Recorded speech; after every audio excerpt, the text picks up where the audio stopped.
तो हम peptic ulcers को ट्रीट करने वाले ड्रग्स के बारे में डिस्कस कर रहे थे, ठीक है। तो एंटासिड्स भी आए हमारे पास, अब देख लेते हैं क्या होते हैं।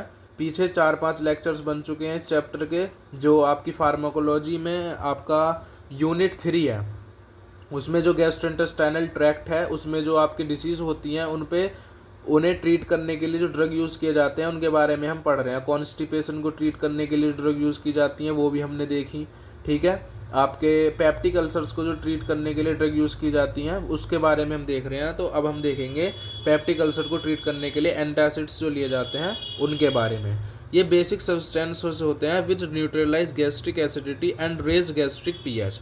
ये क्या है? बेसिक सब्सटेंस हैं। ये सीधे सीधे कैसे फंक्शन करते हैं, इनका मैकेनिज्म ऑफ एक्शन क्या है? जो गैस्ट्रिक एसिडिटी है उसको न्यूट्रलाइज कर देते हैं ये, ठीक है। अब जो गैस्ट्रिक एसिडिटी है वो न्यूट्रलाइज हो गई, मतलब एसिडिक एनवायरनमेंट हल्का हो गया, यानी कि जो गैस्ट्रिक पीएच है वो सीधे सीधे रेज हो जाएगा, बढ़ जाएगा। Do not decrease the secretion of gastric acid. ये गैस्ट्रिक एसिड के सिक्रीशन को डिक्रीज नहीं करते, ठीक है। जो गैस्ट्रिक एसिड का सिक्रीशन है उसको डिक्रीज नहीं करेंगे, लेकिन जो उसकी एसिडिटी है, उसकी जो गैस्ट्रिक एसिडिटी है उसको न्यूट्रलाइज ज़रूर करते हैं एंटासिड्स, ठीक है। अब इनके बारे में और देखते हैं। ये होते हैं दो तरह के, सिस्टेमिक एंटासिड्स और नॉन सिस्टेमिक एंटासिड्स। सबसे पहले देख लेते हैं non systemic antacids. The antacids which are not well absorbed from the GIT into the blood stream. Blood stream में गैस्ट्रोइंटेस्टाइनल ट्रैक्ट के थ्रू जो एंटासिड्स पूरी तरह से एब्जॉर्ब नहीं हो पाते, not well absorbed from the GIT into the blood stream, ठीक है। ब्लड स्ट्रीम में पूरी अच्छी तरह से जो एंटासिड्स एब्जॉर्ब नहीं हो पाएंगे उनको बोलते हैं नॉन सिस्टेमिक एंटासिड्स। इसके एग्जाम्पल हैं magnesium hydroxide, milk of magnesia जिसे बोलते हैं, मैग्नीशियम ट्राइसिलिकेट। आगे देखते रहिए, सब समझ में आएगा, कुछ भी नहीं छूटेगा, सब टॉपिक डीप में पढ़ रहे हैं हम, ठीक है। Magnesium carbonate, aluminium hydroxide, magaldrate and calcium carbonate, ये आपके एंटासिड्स हैं, non systemic antacids. Non systemic antacids are usually given in combination. ये ज़्यादातर कॉम्बिनेशन में दिए जाते हैं, क्योंकि क्या होता है देखिए, जैसे कि बताया हुआ अब ये क्यों, जैसे मैग्नीशियम सॉल्ट्स हैं, ये क्या करते हैं? डायरिया कॉज करते हैं, and aluminium salts cause constipation, ठीक है। तो इसलिए क्या होता है, इनको कॉम्बिनेशन में दिया जाता है तो ये नलिफाई कर देते हैं एक दूसरे के अफेक्ट्स को, ठीक है। Nullifies the effect on bowel movements, ठीक है। अब देख लेते हैं सिस्टेमिक एंटासिड्स क्या होते हैं। देखिए इनके एग्जाम्पल दिए हुए हैं, जैसे कि sodium bicarbonate NaHCO3 and sodium citrate, water soluble and absorbed systemically after oral intake. Oral intake मतलब ओरली इनको एडमिनिस्टर किया जाता है और इनका जो एब्जॉर्प्शन है वो सिस्टेमिकली अच्छी तरह से बॉडी में हो जाता है, वाटर सोल्यूबल होते हैं। कुछ साइड इफेक्ट कॉज करते हैं ट्रीट करने के लिए, तो देखो पता है एंटासिड्स हैं क्यों यूज़ किए जा रहे हैं, अभी आगे आएगा। और साइड इफ़ेक्ट्स इसके क्या होते हैं? एब्डोमिनल डिस्टेंशन, ठीक है, ब्लोटिंग, हैवीनेस जो फील होती है पेट पे, बेल्चिंग, एक्सेसिव अमाउंट में आपका जो गैस है वो प्रोड्यूस होती है बॉडी से, ठीक है, आउट होती है, abdominal pain, acid rebound, metabolic alkalosis, ठीक है, अगर ज़्यादा यूज़ करेंगे तो एल्कलोसिस भी हो सकती है, मेटाबॉलिक एल्कलोसिस, ठीक है, प्रॉब्लम कॉज कर सकता है। इसके साइड इफेक्ट्स हैं। यूजेस देख लीजिए, antacids are available as OTC, over the counter drugs. इनके बारे में हमने पढ़ा था, जो बिना प्रिस्क्रिप्शन के भी हमें प्रोवाइड की जा सकती हैं, in the form of gels and chewable tablets. जो चबाने वाली टैबलेट्स होती हैं और जेल्स जो होते हैं, इनकी फॉर्म में OTC ड्रग्स के फॉर्म में ये एंटासिड्स हमको मिल सकते हैं। For treatment of gastric hyper acidity, dyspepsia and gastroesophageal reflux disease, ठीक है। यहाँ तक आपको आया समझ में? ये हमने इसके यूजेस देख लिए। Antacids are available as OTC drugs in the form of gels और chewable tablets for treatment of gastric hyper acidity, dyspepsia and gastroesophageal reflux disease, ठीक है, जो GERD होती है। आगे देखते हैं ulcer protective drugs. Ulcer protective drugs coat the base of peptic ulcer. जो पेप्टिक अल्सर होता है उसके बेस को कोट कर लेते हैं, कवर कर लेते हैं, and act like a physical barrier. Physical barrier की तरह एक्ट करते हैं। कैसे?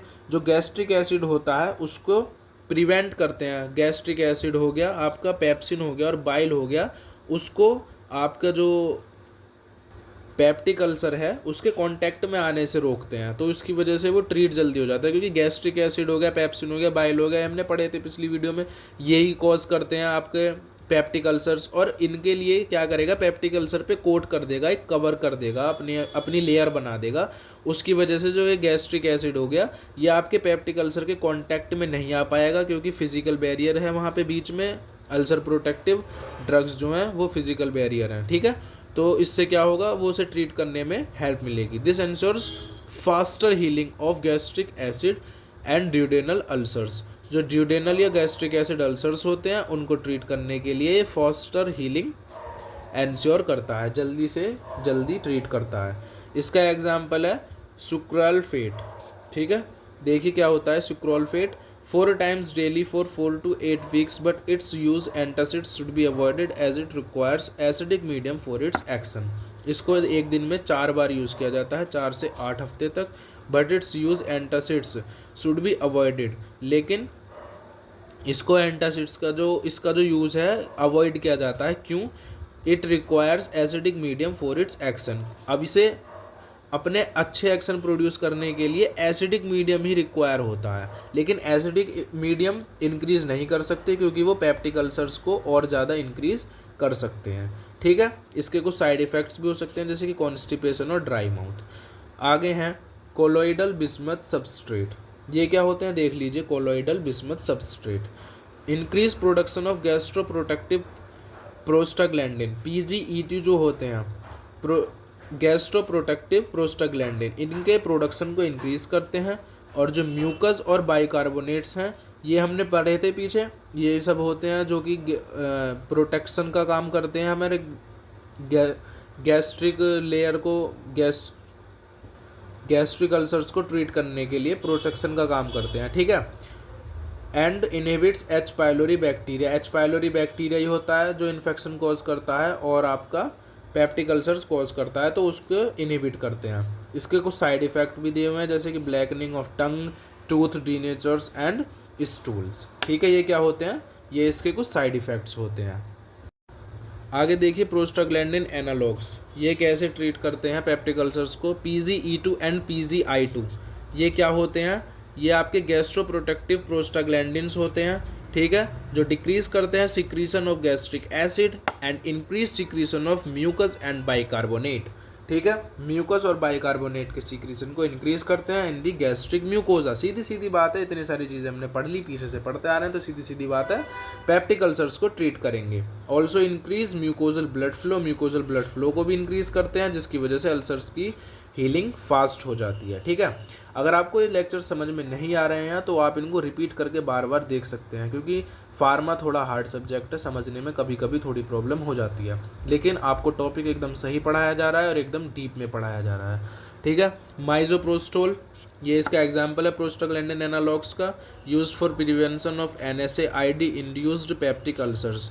जो non steroidal anti inflammatory drugs होती हैं उनके थ्रू जो पेप्टिक अल्सर्स इंड्यूस होते हैं उनको प्रिवेंट करने के लिए माइजोप्रोस्टोल एडमिनिस्टर कराई जाती है। साइड इफ़ेक्ट भी इसके हैं, ये डायरिया कॉज कर सकता है, एब्डोमिनल पेन या एबॉर्शन, जो प्रेग्नेंट वुमेन होती हैं उनमें एबॉर्शन भी कॉज कर सकता है, तो ये सब चीज़ें ध्यान रखनी पड़ती हैं। एंटीकोलिनर्जिक्स ये क्या होती हैं, सेलेक्टिव M1 एंटीकोलिनर्जिक्स, कुछ एग्जाम्पल दिए हुए हैं सेलेक्ट एंटीकोलिनर्जिक्स के, जैसे कि पायरेंजेपाइन एंड टेलेंजेपाइन। ये कैसे वर्क करते हैं, by decreasing the volume of gastric juice, gastric juice के वॉल्यूम को डिक्रीज कर देते हैं, ठीक है। और जब गैस्ट्रिक जूस का वॉल्यूम डिक्रीज हो जाएगा तो सीधी सीधी बात है पेप्टिक अल्सर को ट्रीट करने में हेल्प मिलेगी। Anti Helicobacter pylori drugs, anti Helicobacter pylori drugs यानी कि हेलिकोबैक्टर पाइलोरी बैक्टीरियम ही तो है जो कॉज करता है इन्फेक्शन और जिसकी वजह से पेप्टिक अल्सर कॉज हो सकते हैं। तो एंटी हेलिकोबैक्टर पाइलोरी ड्रग्स क्या करेंगे, जो H. पाइलोरी यानी कि हेलिकोबैक्टर पाइलोरी बैक्टीरियम है, ये ग्राम नेगेटिव बैसिलस है, ठीक है। ये क्या करता है, सर्वाइव कर सकता है एसिडिक एनवायरनमेंट में, तो इसलिए and is a positive factor for chronic gastritis peptic ulcers. ये आपको H. पाइलोरी के बारे में बताया है, ठीक है। ये ग्राम नेगेटिव बैसिलस होता है और ये एसिडिक एनवायरनमेंट में सर्वाइव कर सकता है, ठीक है। इसलिए इसको ये इसीलिए क्या कर सकता है, आपको गैस्ट्राइटिस पेप्टिक अल्सर्स कॉज कर सकता है।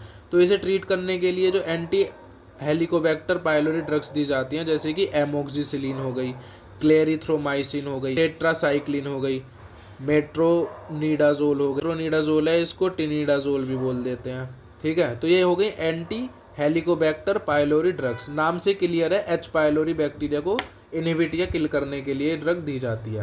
आगे देख लीजिए, triple drug therapy consists of 1 PPI plus 2 of the anti microbial drugs, ठीक है। ट्रिपल ड्रग थेरेपी क्या होती है उसमें, ये आपके एक्स्ट्रा नॉलेज के लिए थोड़ा सा बस। ट्रिपल ड्रग थेरेपी क्या होती है, जो PPI होता है वो होता है एक कोई PPI ड्रग लेंगे और कोई 3 या 2 एंटी माइक्रोबियल ड्रग लेंगे, जैसे कि एमोक्सिसिलिन हो गई, क्लेरिथ्रोमाइसिन हो गई और मेट्रोनिडाजोल हो गई। तो इससे ट्रिपल ड्रग थेरेपी होती है, इनको पेप्टिक अल्सर को ट्रीट करने के लिए यूज़ की जाती है। Triple drug and quadruple drug regimens are use for treatment of H pylori infection. H pylori infection के थ्रू जो गैस्ट्राइटिस या पेप्टिक अल्सर कॉज होते हैं उनको ट्रीट करने के लिए ट्रिपल ड्रग थेरेपी या क्वाड्रपल थेरेपी यूज़ की जाती है। क्वाड्रपल ड्रग थेरेपी भी देख लीजिए, इसमें क्या क्या होता है, comprising of colloidal bismuth substrate 120 mg, colloidal bismuth substrate होता है 120 mg QID दिन में 4 बार, plus tetracycline 500 mg QID plus metronidazole 400 mg TDS 3 बार, ओमेप्राजोल 200 mg BD, यानी कि दिन में 2 बार ओमेप्राजोल। ये होती है आपकी क्वाड्रपल ड्रग थेरेपी, ठीक है। तो ये आपका हमने पढ़ लिया पेप्टिक अल्सर्स को ट्रीट करने के लिए जो ड्रग्स दी जाती हैं उनके बारे में। अब अगले लेक्चर में हम देखेंगे drugs for treatment of diarrhoea. Diarrhoea को ट्रीट करने के लिए कौन सी ड्रग्स दी जाती हैं उनके बारे में हम पढ़ेंगे नेक्स्ट लेक्चर में। जो लोग नोट्स के लिए बोल रहे हैं, नोट्स आपको मिल जाएंगे बहुत जल्दी, आपके लिए वेबसाइट प्रिपेयर की जा रही है। अगर आप वीडियो लेट देख रहे हैं तो एक बार डिस्क्रिप्शन बॉक्स चेक कर लीजिए, वरना सब वीडियोस के डिस्क्रिप्शन बॉक्स में आपको नोट्स जहाँ से मिलेंगे वो आपको लिंक प्रोवाइड करा दी जाएगी, ठीक है। Thank you.